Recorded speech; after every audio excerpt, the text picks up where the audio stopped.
இன்றைக்கி வந்து உளுந்த வடை போடுறது எப்படின்னு பார்ப்போம். அதுக்கு தேவையானதெல்லாம் உளுந்து இந்த கப்புட்ட ஒரு கப்பு எடுத்து ஊற வச்சு எடுத்து வச்சுருக்கேன். 2 மணி நேரம் ஊற வச்சு அதை எடுத்துருக்கோம். பொரிக்கிறதுக்கு ஆயில், வடை போடுறதுக்கு உப்பு, சால்ட்டு, கொஞ்சம் சோடா உப்பு எடுத்துருக்கேன். கருவேப்பிலை, கொத்தமல்லியை பொடிசாக கட் பண்ணி எடுத்து வச்சுருக்கேன். ஒரு எக்கு, கொஞ்சம் இஞ்சி துருவுனது.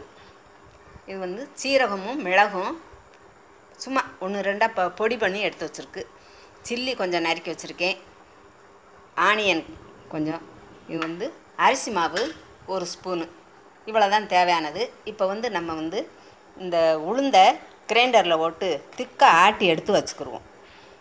உளுந்து இப்போ கிரைண்டரில் மாவு ஓடிக்கிட்டு இருக்குது. அதில் ஓடும்போதே கொஞ்சம் சால்ட்டையும் போட்டுருவோம். சால்ட் கொஞ்சம் போட்டு ஆட்டிடுவோம். பாருங்கள், இந்த ஸ்டேஜில் நம்ம தோண்டி எடுத்து வச்சுக்கணும். தோண்டிடுவோம். பாருங்கள், மாவு ஆட்டியாச்சு. அடுத்து கொஞ்சம் ரைஸ் ஃப்ளவர் போட்டுக்குருவோம். கொஞ்சம் போட்டுக்குருவோம்.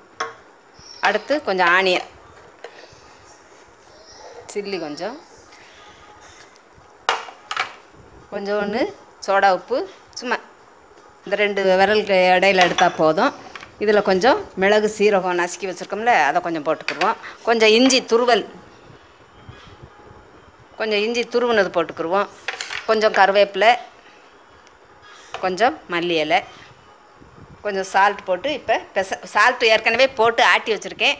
அதை இன்னும் காணாட்டி கொஞ்சம் கடைசியாக பார்த்துட்டு டேஸ்ட் பண்ணி பார்த்துட்டு அதுக்கப்புறம் சால்ட் போட்டுக்கோங்க. எக்கை உடச்சி விட்டுக்குருவோம்.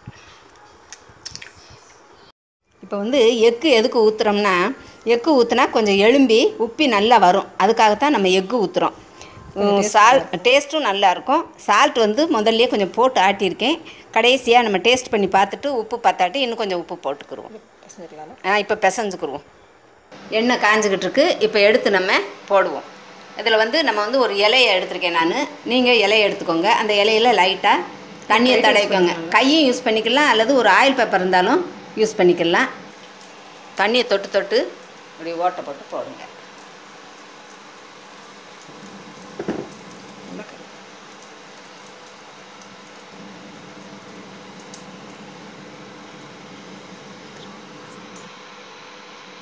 வந்து சிம்மில் வச்சு, என்றைக்குமே வடை ஓடும் போது சிம்மில் வச்சுக்கோங்க, இல்லாட்டி கறியிடும்.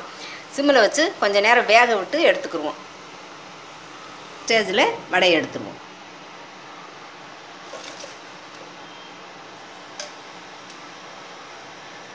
பாருங்கள், உளுந்த வடை நம்மளுக்கு ரெடி ஆயிடுச்சு. இது வந்து சட்னி, சாம்பார் வச்சு தொட்டு சாப்பிட ரொம்ப அருமையாக இருக்கும். இதே மாதிரி நீங்கள் வீட்டில் செய்து சாப்பிட்டு பார்த்துட்டு உங்கள் ஃபீட்பேக்கை எழுதுங்க.